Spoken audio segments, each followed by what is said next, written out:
tetapi yang cukup memprihatinkan dan tidak terbayang dalam pikiran kita, betapa ulama sekali beliau pakai yang cuma satu, sehingga ketika dia harus berangkat sholat Jumat, dia harus pinjem pakaian istrinya. Boten kebayang gitu, Jumatan kok damel pakaian istri. Kulon jenengan mungkin nggih mesti mending ra Jumatan. Nggih Pak Kasnan, mending ra Jumatan. Hal yang demikian ini terinspirasi dari kehidupan Rasulullah Sallallahu Alaihi Wasallam, kesabaran dan sikap hidup zahadahnya terinspirasi dari kehidupan Kanjeng Rasulullah Sallallahu Alaihi Wasallam. Oleh karena itu kita memperingati peringatan Isra Mi'raj Rasulullah tidak lain sebagaimana tadi disampaikan oleh panjenenganipun Bapak Kasnan, untuk membangun cinta kita kepada Rasulullah Sallallahu Alaihi Wasallam. Ketika kita mampu memaksimalkan dalam mencontoh perilaku Rasulullah atau mengenang sesuatu kejadian yang terkait dengan Kanjeng Rasulullah Sallallahu Alaihi Wasallam, itu merupakan bentuk cinta kepada baginda agung Rasul Muhammad Sallallahu Alaihi Wasallam. Termasuk peringatan Isra Mi'raj yang kita laksanakan pada hari ini merupakan satu bentuk ikhtiar, bentuk usaha kita mencoba untuk membangun jalinan cinta kepada Rasulullah, meningkatkan perasaan cinta kita kepada Rasul Muhammad. Oleh karena itu harapan kita, entah berapa titik yang akan Allah berikan, semoga ada benih-benih cinta yang berkembang dalam hati kita kepada Rasul Muhammad Sallallahu Alaihi Wasallam. Hadirin wal hadirat rahimakumullah, alhamdulillah Allah masih memberikan kesempatan kepada kita semua hidup dalam kondisi sehat walafiat, dalam keadaan iman dan Islam, sehingga kita bisa bertemu di bulan Sya'ban. Fa insya Allah hari ini tanggal yang ketiga kalau enggak keempat. Sekalipun lazimnya orang mengadakan peringatan Rasulullah, peringatan Isra Mi'rajnya Rasulullah itu di bulan Rajab, tidak menjadi persoalan sebetulnya ketika kita mengingat ada perbedaan-perbedaan pendapat terkait waktu kejadian daripada Isra Mi'rajnya Rasulullah, terkait dengan tahun kejadian, terkait dengan bulan kejadian. Sekian banyak pendapat ulama yang menetapkan. Akan tetapi ulama-ulama kita atau umat Islam yang ada di Indonesia ini menetapkan pilihan untuk peringatan Isra Mi'raj ditetapkan tanggal 27 Rajab. Padahal para ulama kita ada yang berpendapat di bulan Rabiul Awwal, bahkan ada yang berpendapat di bulan Ramadan. Nah kalau kita di bulan Rajab tentu. Nah kalau kita mengadakan peringatan Isra di bulan Sya'ban, berarti yang mengambil tengah-tengah antara yang berpendapat Ramadan dan Rajab. Akan tetapi untuk siswa-siswi coba diperhatikan, nanti di akhir kajian pada pagi hari ini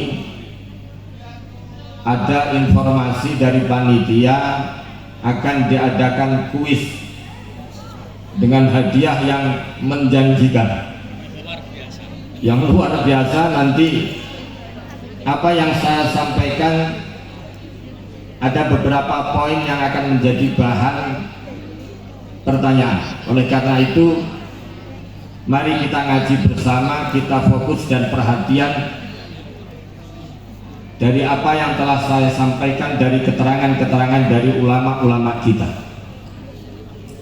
Sekalipun terkait perbedaan dengan bulan dan tahun kejadian Isra Mi'raj, para ulama-ulama kita sepakat bahwa peristiwa Isra Mi'raj terjadi setelah peristiwa Amul Huzni, tahun berduka bagi Rasulullah Sallallahu Alaihi Wasallam. Kenapa Rasulullah harus berduka? Allah ingin menampakkan sisi manusiawinya, bahwa bagaimanapun juga sempurna dan utama dan sekali mulianya Rasulullah, akan tetapi Rasulullah tetap memiliki sisi kemanusiaan. Allah ingin memperlihatkan itu, padahal Allah telah menyampaikan di dalam Al-Quran, inna awliya Allahi la khawfun alaihim walahum yahzanun. Orang-orang yang menjadi kekasihnya Allah Subhanahu wa ta'ala tidak pernah merasa takut dan khawatir. Kenapa Rasulullah bisa berduka? Yang pertama, karena Allah ingin menampakkan sisi kemanusiaannya Rasulullah yang tidak pernah galau, resah, khawatir dan takut hanyalah Allah Subhanahu wa ta'ala. Yang kedua, Rasulullah Sallallahu Alaihi Wasallam di Amul Huzni ini pertama ditinggal oleh wafatnya pamanda Rasulullah, Abu Thalib, di mana Abu Thalib ini adalah backing sosial yang mendukung dakwahnya Rasulullah, sehingga ketika Rasulullah berdakwah semasa hidupnya Abu Thalib tidak ada satupun orang-orang kafir yang berani menyentuh Rasulullah. Tidak lama kemudian Rasulullah ditinggal wafat oleh Sayyidah Khadijah, di mana Sayyidah Khadijah adalah seorang saudagar perempuan yang merupakan donatur utama dari dakwahnya Rasulullah Sallallahu Alaihi Wasallam. Praktis ketika ditinggal oleh dua orang ini, secara syariat dakwahnya Rasulullah Sallallahu Alaihi Wasallam akan mengalami ketimpangan secara sosial ataupun secara ekonomi. Oleh karena itu, betapa Rasulullah ketika itu merasakan berduka.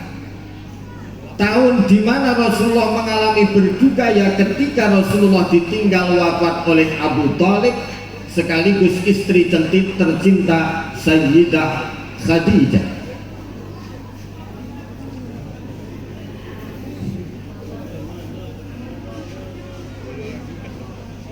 Boten kuat panas.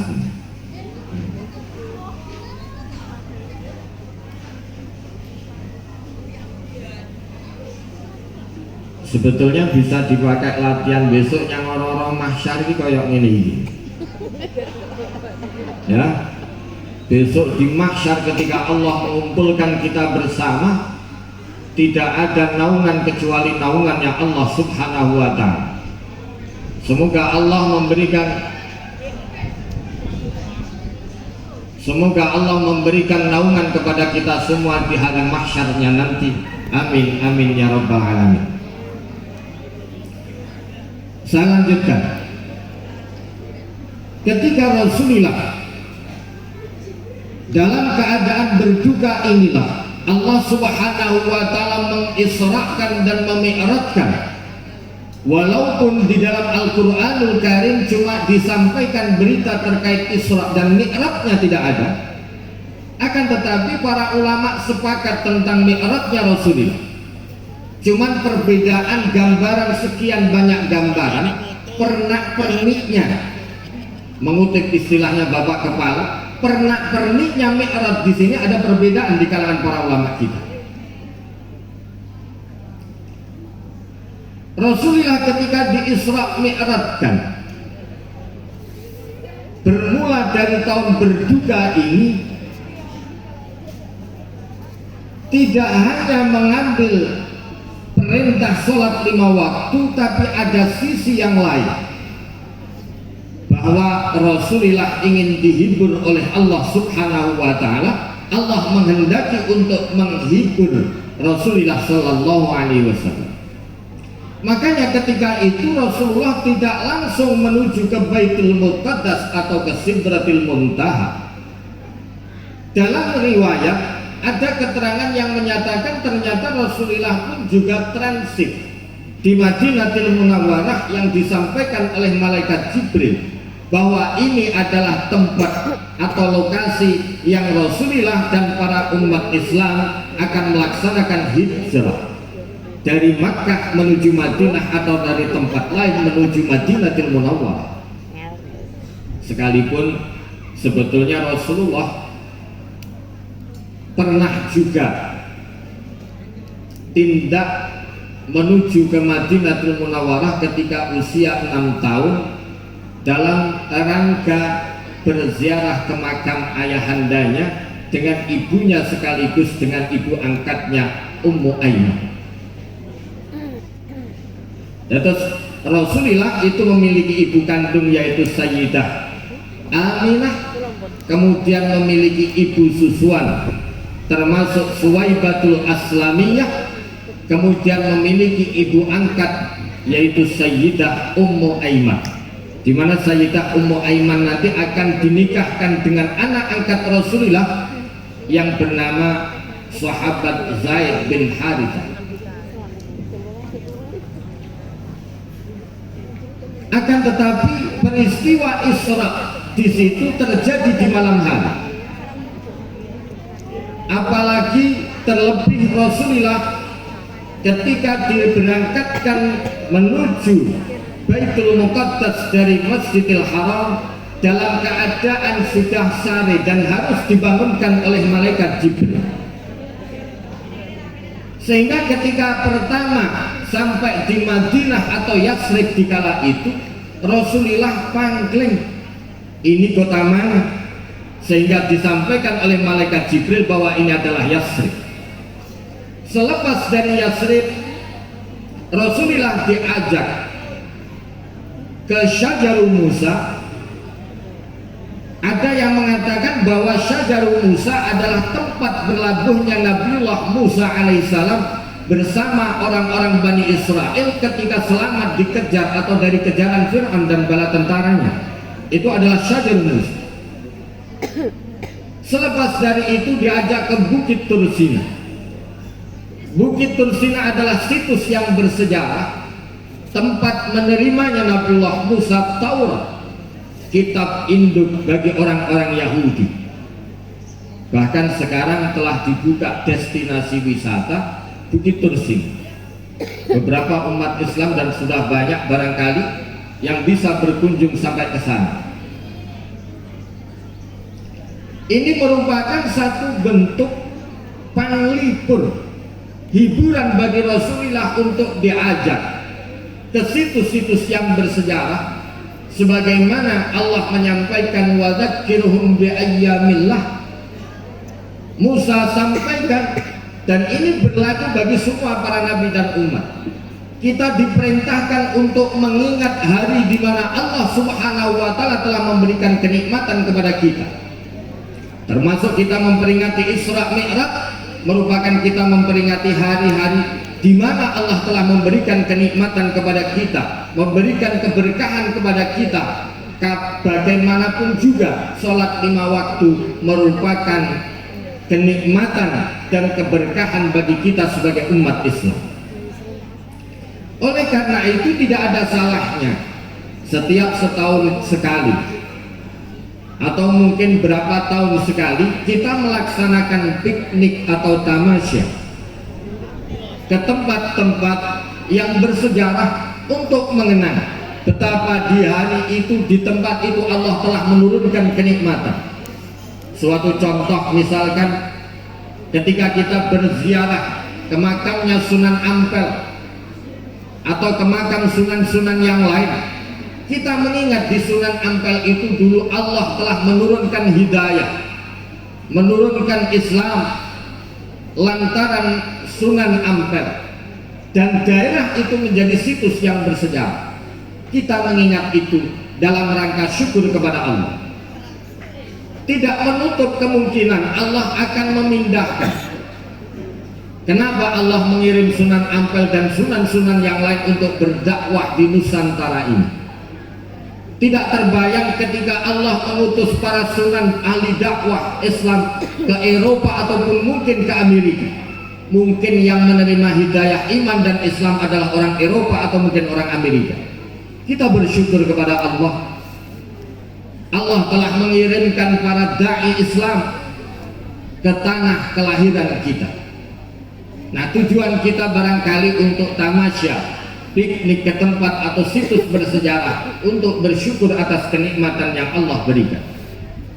Setelah itu, hadirin wal hadirat rahimakumullah, malaikat Jibril mengajak Nabiullah Muhammad sallallahu alaihi wasallam menuju ke Baitul Muqaddas. Sebelum ke Baitul Muqaddas, ke Baitul Laham, tempat kelahirannya Nabiullah Isa alaihissalam. Baru kemudian ke Baitul Muqaddas dan berujung ke Sidratil Muntaha. Hadirin wal hadirat rahimakumullah, ada perintah besar dalam Isra dan Mi'raj, tidak lain yaitu sholat 5 waktu. Sholat ini yang menjadi berbeda dengan syariat-syariat yang lain, entah itu zakat, puasa, haji. Sholat jelas berbeda karena ketika Allah mensyariatkan sholat 5 waktu, Allah subhanahu wa ta'ala merlokke, nimbali dan mengisrakan sekaligus memi'rajkan Muhammad sallallahu alaihi wasallam. Hal yang demikian ini menjadi perbedaan. Ketika syariat-syariat agama yang lain cukup diwahyukan lewat malaikat Jibril atau secara langsung, tapi sholat Allah ketika memerintahkan harus mengisrakan dan memi'rajkan sampai ke Sidratil Muntaha. Ini menjadi pembeda. Salat menjadi berbeda. Makanya tadi disampaikan awwalu ma yuhasabu bihil abdu yaumal qiyamah. Salat akan dipertanyakan pertama kali nanti di mahsyar oleh Allah subhanahu wa ta'ala. Ketika salat 5 waktu kita beres, fa insyaallah segala sesuatu yang kita lakukan akan dipermudah oleh Allah subhanahu wa ta'ala. Oleh karena itu, banyak sekali peringatan-peringatan Isra Mi'raj. Bahkan di masjid-masjid membentang banner peringatan Isra Mi'raj, peringatan Isra Mi'raj. Akan tetapi sejauh mana perkembangan, sejauh mana perubahan setelah kita melaksanakan peringatan Isra Mi'raj ini? Sebetulnya bulan Rajab adalah bulan yang perlu kita jadikan sebagai momentum untuk meningkatkan kualitas sekaligus kuantitas sholat kita. Kualitas tentu perlu sekali kita tingkatkan. Bagaimana kita memenuhi syarat dan rukunnya secara sempurna. Bagaimana kita memenuhi kesunahan-kesunahan di dalam sholat kita secara utuh. Ini akan menunjang kualitas sholat kita. Sudahkah kita melakukan sholat sesuai dengan Allah Rasulullah sampaikan, sallu kama ra'aitumuni usalli? Sudahkah kita melaksanakan sholat sebagaimana yang sholat telah dicontohkan oleh Rasul? Ketika kita melihat, membandingkan antara teori-teori dan sholat Rasulullah yang diriwayatkan di dalam kitab-kitab dengan praktek yang dilakukan oleh masyarakat muslim, ternyata masih banyak kekeliruan-kekeliruan yang dialami. Oleh karena itu perlu adanya satu kajian yang bersifat tematis, yang bersifat kontinu. Bagaimana kita meningkatkan kualitas sholat kita sesuai dengan syariat yang telah dicontohkan dan dilakukan oleh Rasulullah dan para salafun salih. Jangan kita merasa sudah benar Jangan kita pede dan akan mesti diterima sholat kita oleh Allah Subhanahu wa ta'ala, sementara kita belum berusaha untuk mengevaluasi sholat kita. Oleh karena itu, Rajab, peringatan Isra Mi'raj, merupakan satu kesempatan untuk kita menjadikan sebuah momentum dan evaluasi diri terkait dengan sholat kita. Seberapa jauh kualitas sholat kita, seberapa besar kuantitasnya sholat yang telah kita lakukan. Secara kualitas bisa kita tingkatkan, akan tetapi secara kuantitas, mosok maghriban arep ditambah jadi 7 rakaat, kan tidak mungkin yang demikian. Mumpung mempeng terus maghribane 7 rakaat, mumpung subuhan semangat ditambah 4 rakaat, justru jadi nggak karu-karuan yang begini. Tapi kuantitas yang saya maksudkan, bagaimana kita menambah tidak hanya sholat-sholat fardu yang kita lakukan, orang yang 17 rakaat sehari semalam yang kita lakukan, tapi mari dengan memohon pertolongan Allah Subhanahu wa ta'ala, kita tingkatkan kuantitas dengan menjalankan sholat-sholat sunnah yang telah disyariatkan dan disunahkan oleh Rasulullah Sallallahu Alaihi Wasallam. Banyak sekali sholat sunnah. Sudahkah separuh kita menjalankan sholat-sholat sunnah yang telah dicontohkan dan disyariatkan? Ini satu pertanyaan besar bagi kita. Di samping itu, masjid sebagai tempat untuk kita ibadah. Masjid adalah ikon kita. Seberapakah kita gunakan untuk sholat 5 waktu? Peringatan Isra Mi'raj di masjid-masjid, tapi jamaahnya pancet mawon. Subuh tidak lebih dari 1 saf. 1 saf itu aja nggak penuh. Itu sudah bertahun-tahun dan berkali-kali selalu mengadakan peringatan Isra Mi'raj. Tapi ternyata tidak ada perkembangan di dalam sholatnya. Tentu ada perbedaan sholat di masjid dan di rumah. Kalau sholat di masjid, di samping kita mendapatkan nilai ibadah, kita sebagai umat Islam mendapatkan nilai syiar di mata sosial masyarakat. Ada kekompakan, terlihat agama itu hidup ketika kita bersama-sama meraihkan masjid. Oleh karena itu, sudah ada beberapa gerakan subuh berjamaah di masjid, tapi hanya subuh saja. Karena subuh yang relatif orang banyak yang longgar, tapi bagi pedagang yang di pasar juga banyak yang berangkat jam 2. Tapi kalau kita menentukan dengan pertimbangan-pertimbangan mana yang kosong, tidak ada yang kosong. Nuruti repot boten enten larang. Nuruti repot tidak ada senggangnya manusia. Oleh karena itu perlu adanya satu program di masjid-masjid kita. Entah subuh berjamaah, zuhur berjamaah, asar berjamaah, maghrib berjamaah, ataupun isya berjamaah. Oleh karena itu, ini akan nanti terlihat hasil dari Isra dan Mi'raj. Kalau kurikulum saja kita sekian banyak mengalami perubahan. Sekarang yang terakhir kurikulum merdeka, bahkan harus mengadakan bimbingan-bimbingan teknis di masing-masing sekolahan karena ada target-target. Kenapa peringatan-peringatan Islam ini tidak kita jadikan semisal kurikulum? Apa target kita setelah kita menjalankan peringatan Isra Mi'raj untuk yang kesekian kali? Apa target kita dengan peringatan Maulidur Rasul? Apa target kita dengan peringatan Nuzulil Quran? Apa target kita dengan mengadakan sholawat Al-Barzanji, Simtud Durar dan lain sebagainya? Apa target kita? Tentu sedikit, tidak muluk-muluk. Marilah kita tingkatkan. Yang awalnya kurang begitu perhatian terhadap sholat, marilah kita tingkatkan perhatian kita kepada sholat. Karena Imam Sayyiduna Umar bin Khattab pernah menyampaikan, ketika orang sudah berani menyia-nyiakan sholat, untuk urusan yang lain dia akan lebih berani untuk menyia-nyiakannya. Dalam kata lain, barang siapa yang meremehkan sholat maka akan menjadi orang yang remeh-temeh di hadapan Allah dan di hadapan manusia. Ketika orang mengagungkan sholat dan memperhatikan sholat, maka dia akan menjadi orang penting di hadapan Allah Subhanahu wa Ta'ala, dan insya Allah akan menjadi orang yang penting di hadapan sesama. Oleh karena itu, target kita, marilah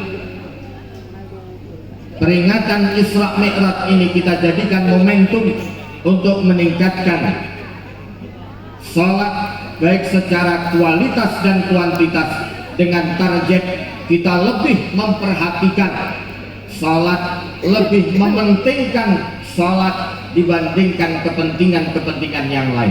Semoga Allah memberikan pertolongan kepada kita semua, selalu membimbing kepada kita semua, selalu mencurahkan maunahnya kepada kita semua untuk kita menuju kepada sholat yang lebih baik dan lebih berkualitas. Amin, amin ya rabbal alamin. Demikian barangkali yang bisa saya sampaikan, semoga ada berkah dan manfaatnya. Berlanjut kuis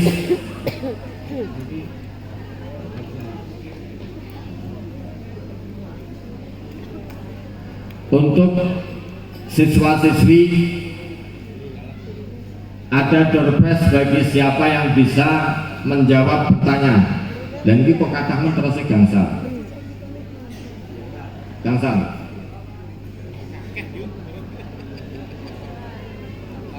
Pertanyaan pertama.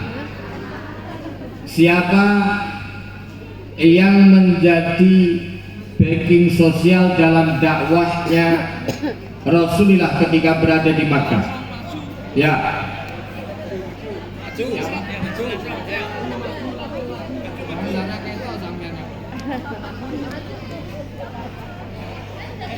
Ya.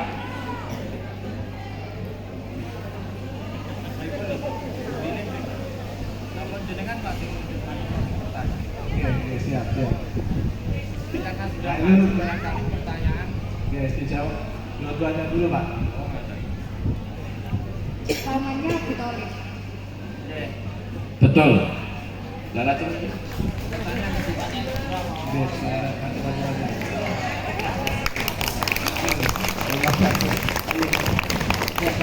Pertanyaan kedua, ini nak angel-angel mungkin boten payu nih. Pertanyaan kedua, siapa yang mendukung atau menjadi donatur bagi dakwahnya Rasulullah? Putra ya. Ya putra. Langsung berdiri yang duduk-duduk yang putra nggak jadi deh. Sayyidah Khadijah. Ya, Sayyidah Khadijah. Oke. Terus penting Mas.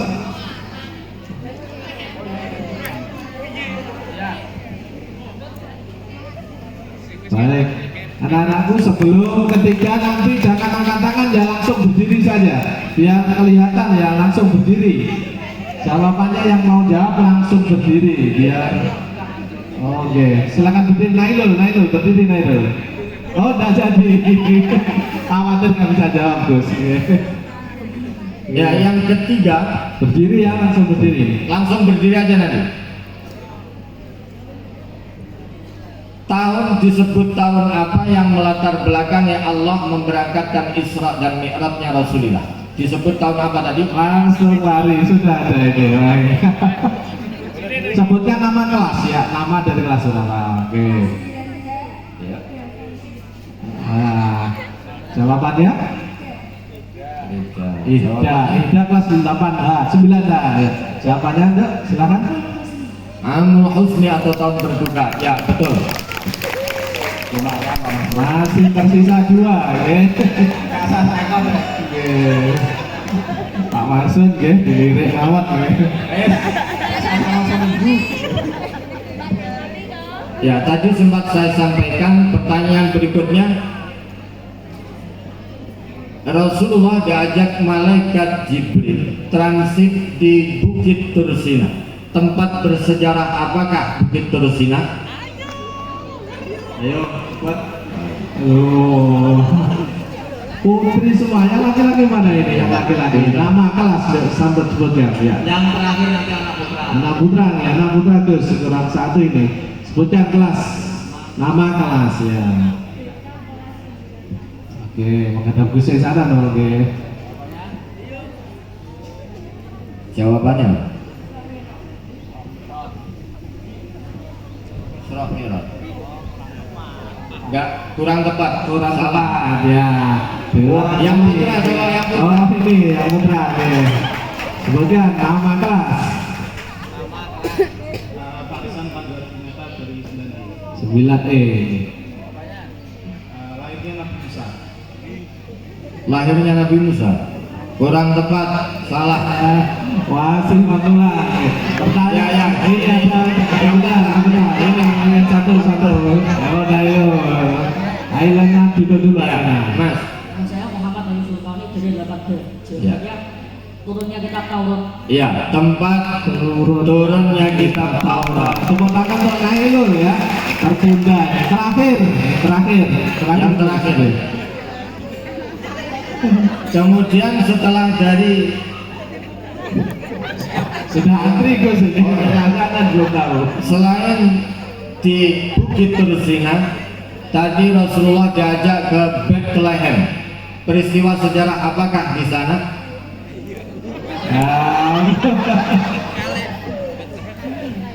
Ayo. Kita hitung Pak Yuhan sampai Bethlehem. Peristiwa. Oke, silakan maju. Oke, maju. Ayo. Ya. Terakhir ini kita juga nggak tahu apa isinya ini. Nama kelas Nama saya Nilma Fauzia Mulyaniza dari kelas 9J. Tempat lahirnya Nabi Isa. Betul. Alhamdulillah. Tepuk tangan untuk. Oke, baik, terima kasih Gus. Ya, cukup. Alhamdulillah, demikian semoga yang mendapatkan apa yang didapatkan menjadi manfaat. Amin ya rabbal alamin. Niki terus dulu. Al-Fatihah.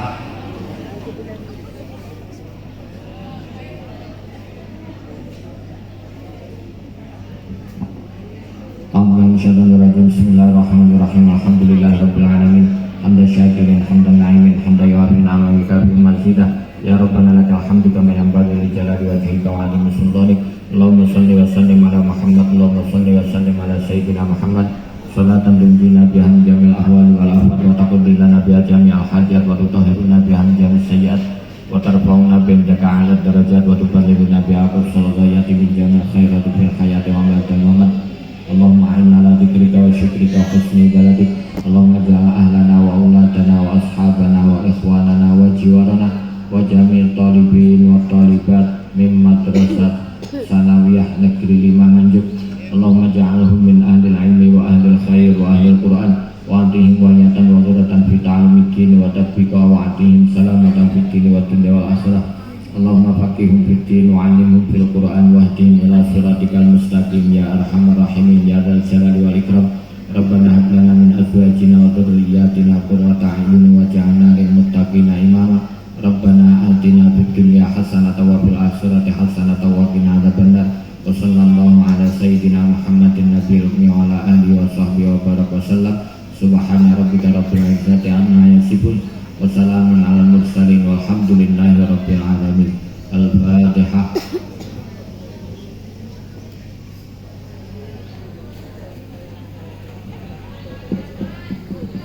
Hadanallahu iyyakum ajma'in. Wassalamualaikum warahmatullahi wabarakatuh.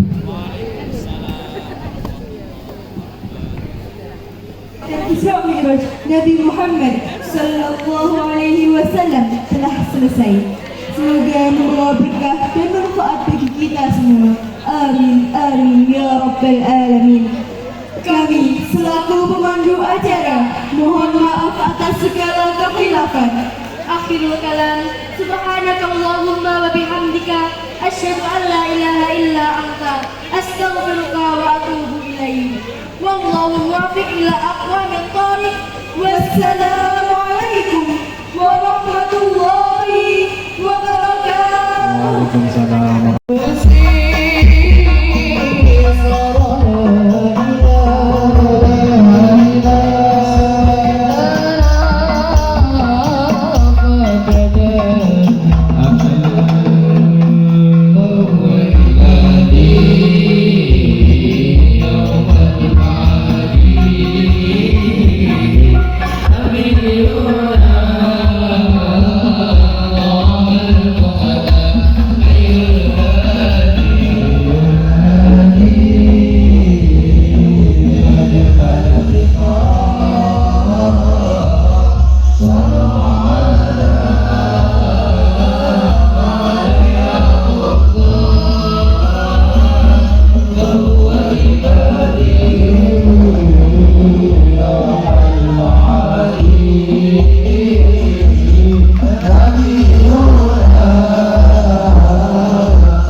Sabi